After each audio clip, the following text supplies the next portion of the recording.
السلام علیکم لسنر، کیسے ہیں آپ؟ میں امید کرتی ہوں آپ سب خیریت سے ہوں گے۔ اللہ تعالی ہم سب کو اپنے حفظ و امان میں رکھے اور شیطان کے شر سے بچائے، آمین۔ آج کا واقعہ میرے خالو کا ہے، چلیے انہی کی زبانی سنتے ہیں۔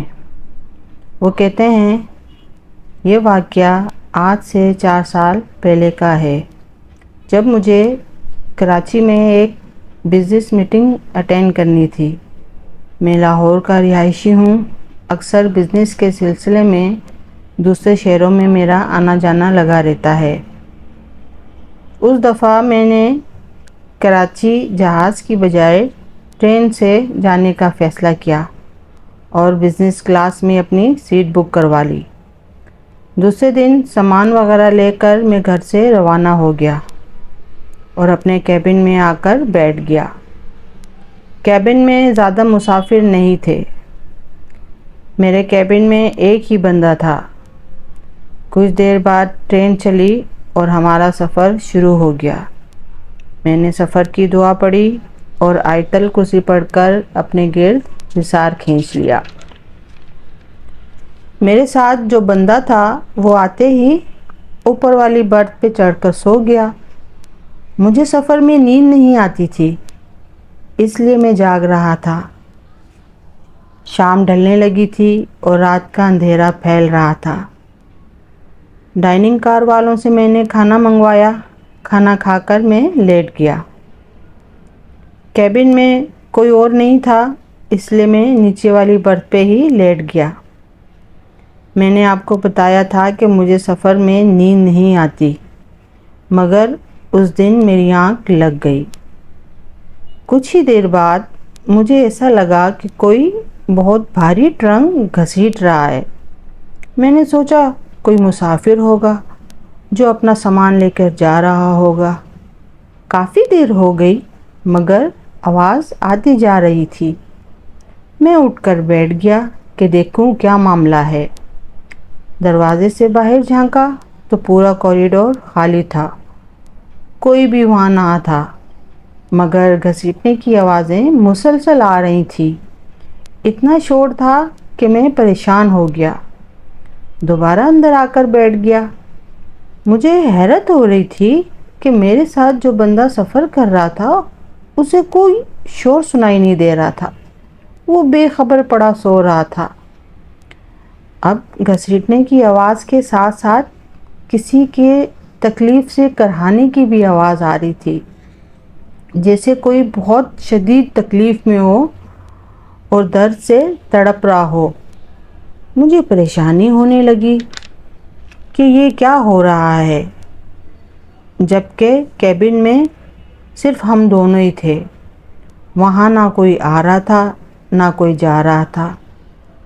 آہستہ آہستہ چیخنے کی آوازیں آنے لگی۔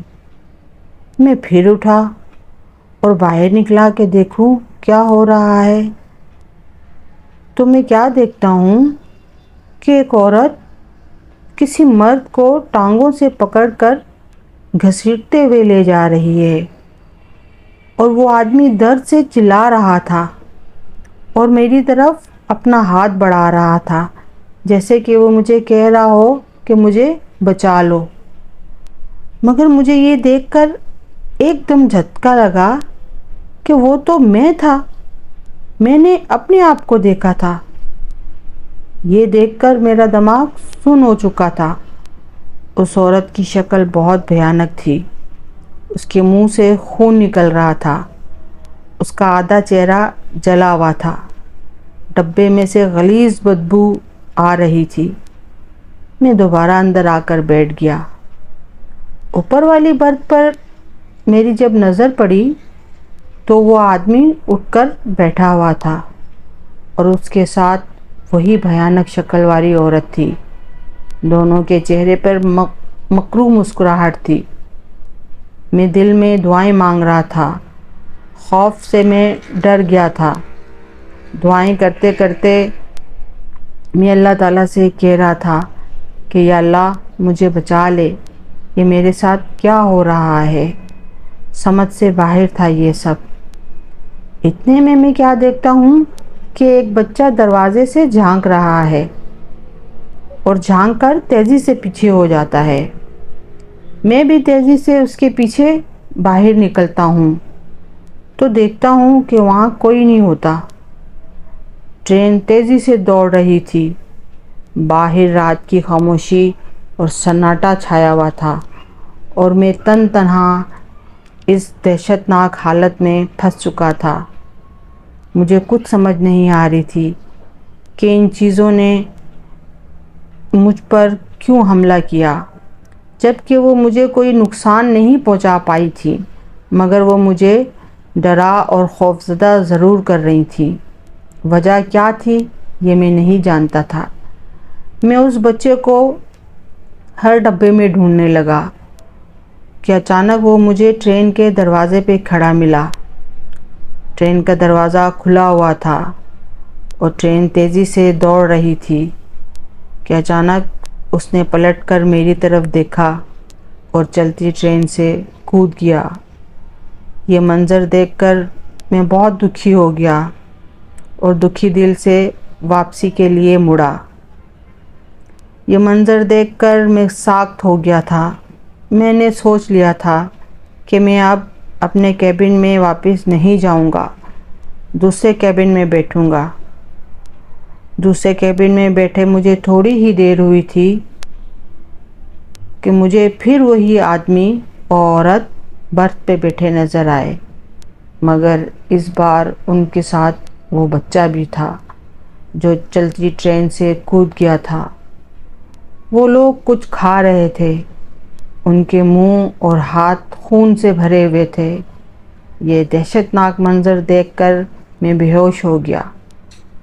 مجھے جب ہوش آیا تو میں دوسرے ڈبے میں تھا۔ میرے ارد گرد کافی لوگ جمع تھے۔ میں پھٹی پھٹی نظروں سے انہیں دیکھ رہا تھا۔ ٹرین کا عملہ بھی وہاں موجود تھا۔